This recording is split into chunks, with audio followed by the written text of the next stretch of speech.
Business. Aviation. Dogfight.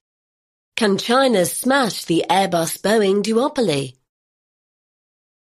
Each year, Airbus and Boeing, the two halves of the global aircraft duopoly, face off at the world's most prestigious air show, which alternates between Paris and Farnborough, in the countryside close to London. This year's event in Farnborough, which opened on July 22nd, was a more subdued clash than usual. Both firms announced some orders from airlines, but these were mostly small. Boeing is still reeling from the consequences of a panel blowing off a 737 MAX, its short-haul aircraft, in January. That model, which first flew in 2016, has been bedeviled with safety issues. The company has had to slow down production as regulators have investigated its safety procedures, enraging airlines whose deliveries have been delayed. Airbus, which had more planes on display at Farnborough than its chastened rival, has had troubles of its own. Snags in its supply chain have forced it to delay plans to ramp up deliveries of its short-haul jets. At current production rates, it will take Airbus nearly 12 years to produce the 8,600 planes it has on its order books, and a similar time for Boeing to meet its 6,150 unfilled orders. The backdrop is one of soaring demand. Boeing reckons that over the next 20 years, the global fleet of passenger planes will need to double to meet the world's growing appetite for flying, requiring 44,000 new aircraft. That is roughly twice as many planes as the duopoly managed to deliver in the past 20 years. Could this open the door to aviation's twosome becoming a threesome? Rob Morris of Cirium, a consultancy, thinks it is more a case of when rather than if. Yet the barriers to becoming a maker of large passenger planes remain formidable. It would cost Boeing and Airbus perhaps $20 billion to $30 billion to develop a new plane. The expense would be even greater for any newcomer. They would need a decade or more to prepare designs, set up factories, establish a supply chain, and obtain the blessing of regulators before any revenue rolled in. What they produce would need to match or beat the price and performance of the duopoly's competing planes. They would then have to convince airlines, which benefit from lower costs when running a single-make fleet, to switch.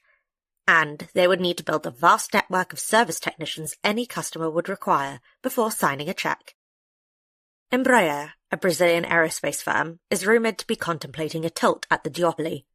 Its regional jets seat a maximum of around 145 passengers, compared with typically between 150 and 240 for Boeing's 737 MAX and Airbus's A320 family of short-haul planes.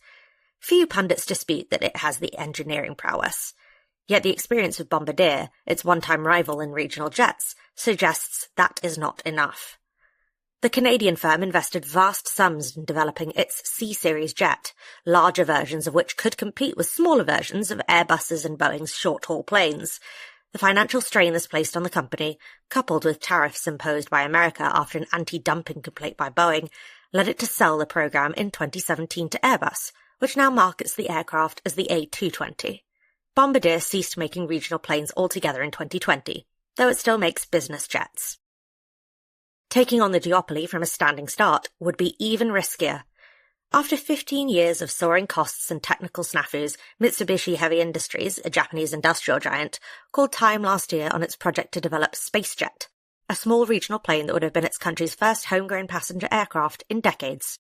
The MC-21, a much-delayed narrow-body jet from Russia's United Aircraft Corporation, is said to be too heavy and suffers from a shorter range and lower capacity than planned.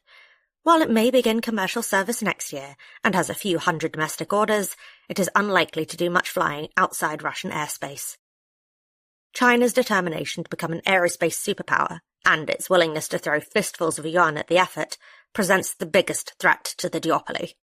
The Center for Strategic and International Studies, an American think tank, reckons that by 2020, China's government had handed up to around $70 billion in subsidies to COMAC, the country's state-owned aerospace champion, to develop the C919, a narrow-body rival to the 737 MAX and A320 family. Conceived in 2006, it made its long-delayed first flight in 2017. COMAC has now delivered 6 of the planes to customers and has orders for over 1,000 more. The C919's range and capacity, however, fall short of the competition. Christian Scherer, boss of Airbus's commercial aircraft business, regards Comac as a serious competitor, but points out that the C919 offers no new technology or features. Attracting international buyers will be tough. Outside its home market, only a startup in Brunei with Chinese backers has ordered the C919.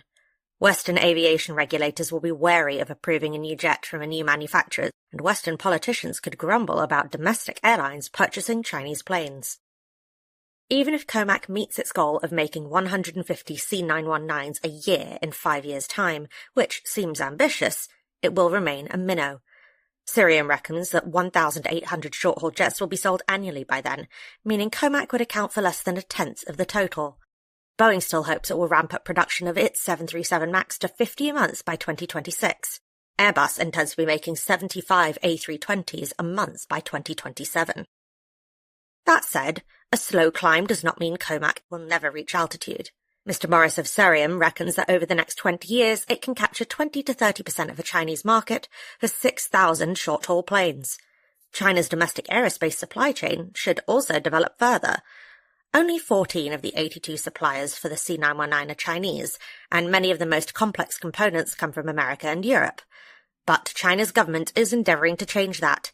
It is even said to be planning an attempt to break into the jet engine business, taking on Western incumbents. Airbus, too, was heavily dependent on government largesse when it first began making big jets, though it had the advantage of being formed out of a consortium of long-standing European aerospace firms with experience making planes. Its first passenger jet, the A300 it launched in 1969, was a commercial disappointment, but it laid the groundwork for planes that followed. Comac may similarly learn from the C919. Though the details are scant, it is now developing the C929, a model of which was on display at Farnborough. The long-haul plane would compete with Boeing's 787 Dreamliner and Airbus's A330. Comac is also said to be developing the C939, which would take on the even larger Boeing 777 and Airbus A350. The incumbents should watch their tails.